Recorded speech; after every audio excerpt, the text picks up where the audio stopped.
È il 4 di novembre, l'anniversario ufficiale della fine della Prima Guerra Mondiale per l'Italia, però il 4 novembre è anche la festa delle Forze Armate e la festa dell'Unità Nazionale. Ovviamente la festeggiamo come di consuetudine, come previsto, la prima domenica che cade dopo il 4 novembre. Il 4 novembre da tanti anni non è più festa, diciamo così, è una delle tante feste soppresse che abbiamo avuto qua in Italia in un periodo un po' strano di turbinio, come era anche una festa soppressa, la festa della Repubblica il 2 giugno. Il che lascia un po' perplesso perché comunque, come dicevo prima,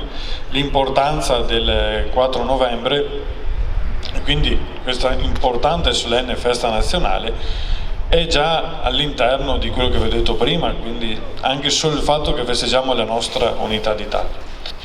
E quindi sembrerebbe quasi che noi italiani tendiamo un po' a dimenticare quelle che sono state le nostre feste importanti, o meglio quelle che sono più che le feste, le nostre radici, perché dall'esempio della Prima Guerra Mondiale, quindi la prima guerra moderna, la prima guerra che utilizzava delle tecnologie nuove,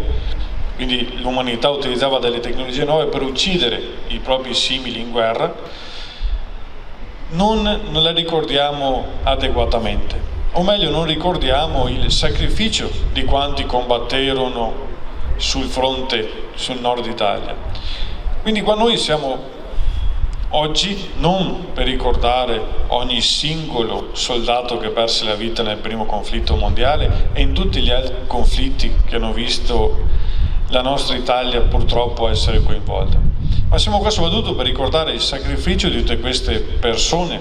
Siamo qua anche per ricordare, e da qua deriva anche forse la festa dell'Unità d'Italia, perché la Prima Guerra Mondiale fu una delle prime guerre, l'Italia era nata da poco più di 50 anni, in cui i soldati italiani effettivamente combatterono come soldati italiani. E non è neanche retorica il fatto di dire che comunque fu una guerra anche di difesa dei confini nazionali. Quindi abbiamo trovato giovani magari della Sicilia, della Calabria, che combatterono sul Carso, quindi distanti chilometri da casa, magari anche non conoscendo neanche tanto bene la lingua italiana, ma semplicemente perché all'epoca era un po' una nazione fatta ancora di dialetti e di tante diversità.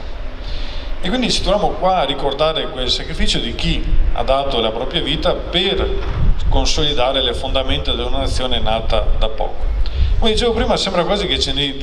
dimentichiamo di questo sacrificio perché non lo ricordiamo adeguatamente. Però in realtà questi 2 anni di pandemia, chiamiamoli così, di problemi legati a questa nuova forma di malattia, ha risvegliato in noi quello che è il nostro sentire, il nostro essere italiani, perché se è vero che magari non festeggiamo più adeguatamente il 4 novembre come succedeva una volta, però è anche vero che come nazione nei momenti di difficoltà e all'interno di tutte quelle cose che possono dividerci, però come nazione riusciamo sempre a ritrovarci, riunirci, aiutare chi è in difficoltà e soprattutto portare avanti quell'esempio che ci è stato dato da tutti quei soldati e tutte quelle persone che hanno dato la propria vita per consolidare la nostra nazione in un percorso che non era finito all'epoca e forse non è ancora finito adesso.